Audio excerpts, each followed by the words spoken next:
রাত যত গভীর হয় অপরাধ ততটাই পাল্লা দিয়ে বাড়ে এখানে। সূর্যের আলো পূর্বাকাশে হেলে পড়তেই শহর জুড়ে নামতে শুরু করে অন্ধকার।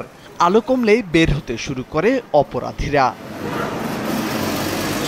বেপরোয়া অপরাধীরা তাদের হাতিয়ার নিয়ে সুযোগ বুঝে শুরু করেন ছিনতাই, চাঁদাবাজি আর সন্ত্রাসী কার্যক্রম। তাদের হাত থেকে রেহাই পায় না কেউ। এক কথায় অপরাধের স্বর্গরাজ্যে পরিণত হয় এই শহর। আইন শৃঙ্খলা বাহিনীর নীরবতায় তাদের সুযোগ আরো বাড়তে থাকে। লাইট থাকলে পরে এনে কোনো ঝুঁকিপূর্ণ হয় না। লাইট থাকলে সবকিছু দেখা যায়, বোঝা যায়। আর লাইট না থাকলে সব অন্ধকার হয়ে থাকে। অন্ধকার তো বিরাট সমস্যা। একমাত্র ওয়ালটন এসি দিচ্ছে 1 বছরের রিপ্লেসমেন্ট গ্যারান্টি। আলো অন্ধকারের ভিড়ে অপরাধের স্বর্গরাজ্যে পরিণত হয়েছে ঢাকা আরিচা মহাসড়কের মানিকগঞ্জের শিবালয় উপজেলার বিভিন্ন অংশ। অকেজো স্ট্রিট লাইট আর সেই সঙ্গে বেড়ে চলেছে ছিনতাই, চুরি, অপহরণের মতো ঘটনা। জনমনে বিরাজ করছে চরম আতঙ্ক। না এগুলো চলে না ভাইজান, এগুলো চলে না। না চললে মনে করেন ঢাকা থেকে লোকজন আসে, চুরি ডাকাতের বিষয় আছে। এলাকার লোকাল লোকজন আমরা এখানে রাত্রে থাকে, এখানে সিএনজি থাকে। রাত্রে এখানে লাইট না থাকলে মেলা সমস্যা আমাদের জন্য।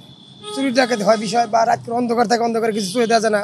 কুয়াশা পরে এর মধ্যে লাইটগুলো খুব বিশেষ প্রয়োজন। তার লাইটগুলো জানা গেছে ঢাকা আরিচা মহাসড়কের মানিকগঞ্জের এই মহাসড়কটির শিবালয় উপজেলার অংশের মহাদেবপুর, বরঙ্গাইল, ফলসেটিয়া, টেপরা, উথলি বাস স্ট্যান্ড সহ পাটুরিয়া আরিচা উথলি সংযোগ মোড়ের বাতি দীর্ঘদিন ধরে অকেজো। ফলে রাত নামলেই এই রাস্তাগুলো যেন অপরাধীদের জন্য নিরাপদ আশ্রয় হয়ে ওঠে। দীর্ঘদিন যাবত আমাদের এই টেপরা, পাটুরিয়া, ফলসেটে এই রাস্তার পরে যে লাইটগুলো এগুলো না জ্বলার কারণে আমাদের রাস্তার চারপাশে ছিনতাই, ডাকাতি এগুলো বাইরে গেছে। আর মানুষের চলাফেরায় অনেক দুর্ভোগ হইতেছে। এখানে রাতে যখন বাতি ছিল তখন দেখা গেছে যে আমাদের সামনে একটা ওভার আছে, আপনার বিট আছে।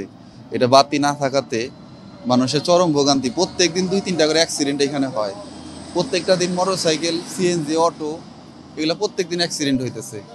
দূরের থেকে যে মানুষ আসে তারা তো জানে না যে এখানে একটা বিট আছে। আমাদের সমস্যা হয়, গাড়ি চলতে সমস্যা হয়, যাত্রীদের সমস্যা, লাইটে চুরি ডাকাতি হয়, কুয়াশায় আন্ধার হয়ে যায়। আন্ধার হয়ে কারণে মনে করেন যে চলাচল করা অনেক কষ্ট হয়ে যায়। মহাসড়কের নিরাপত্তা বাড়ানোর জন্য অতিরিক্ত টহল দেওয়ার ব্যবস্থা করা হয়েছে। তবে স্ট্রিট লাইট ঠিক করার দায়িত্ব সড়ক বিভাগের বলে জানান হাইওয়ে পুলিশের এই কর্মকর্তা।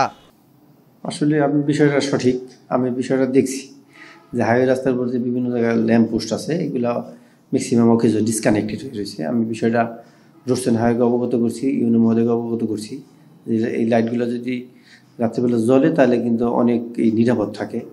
আমরা বিভিন্ন পয়েন্টে দাঁড়াই, পুলিশ দেখতে পায়, বা কোনো দুষ্কৃতিকারীরা কোনো ঘটনা যদি আলোকিত স্থান থাকে তাই ঘটাইতে সাহস পায় না। তাই বিষয়টা আমরা যেমন অবগত হচ্ছেন, আমরা বিষয়টা আমাদের সিনিয়র অফিসারের মাধ্যমে বা আমরা ইউনো এবং হাইওয়ে রোশন হাইওয়ের সাথে আলাপ আলোচনা করছি, তারা অতি সত্ত্বর এটা লাগাই দিবে বলছে। তবে মানিকগঞ্জ সড়ক বিভাগের নির্বাহী প্রকৌশলী মোহাম্মদ শাহরিয়ার আলমের সঙ্গে বারবার যোগাযোগের চেষ্টা করা হলেও তাকে পাওয়া যায়নি। এদিকে শিবালয় উপজেলা নির্বাহী কর্মকর্তা বেলাল হোসেন জানান, এই সড়কের বাতিগুলো তার নষ্ট হওয়া ও চুরি হয়ে যাওয়ায় লাইট বন্ধ রয়েছে। সমস্যার সমাধানে কাজ করছেন তারা। বিষয়টা নিয়ে আমরা জেলা যে সড়ক পরিবহন বিভাগের যে আমাদের এক্সিএন মহোদয় আছেন তার সাথে আমি পার্সোনালি যোগাযোগ করেছি। তো এখানে কিছু তার কাছ থেকে আমি যেটা জানতে পেরেছি যে এখানে কিছু জটিলতা আছে, যেমন তাদের বেশ কিছু তার চুরি হয়ে গেছে। এটা একটা প্রশাসনিক কারণ, হয়তো একটু ডিলে হচ্ছে, তবে আমরা আশাবাদী এটা খুব দ্রুত হয়ে যাবে আর এটা খুব জরুরি। গেল 1 মাসে মহাসড়কের গুরুত্বপূর্ণ কয়েকটি পয়েন্টে বেশ কয়েকবার ছিনতাই ও চুরির মতো ঘটনা ঘটেছে। তবে এলাকাবাসীর অভিযোগ বেশ কিছু ঘটনায় পুলিশ অজ্ঞাত। দ্রুত সমস্যার সমাধান না হলে এলাকাবাসীর ভোগান্তি আরও বাড়বে, এমনটাই বলছেন তারা। মোর্শেদ আলম, কালবেলা।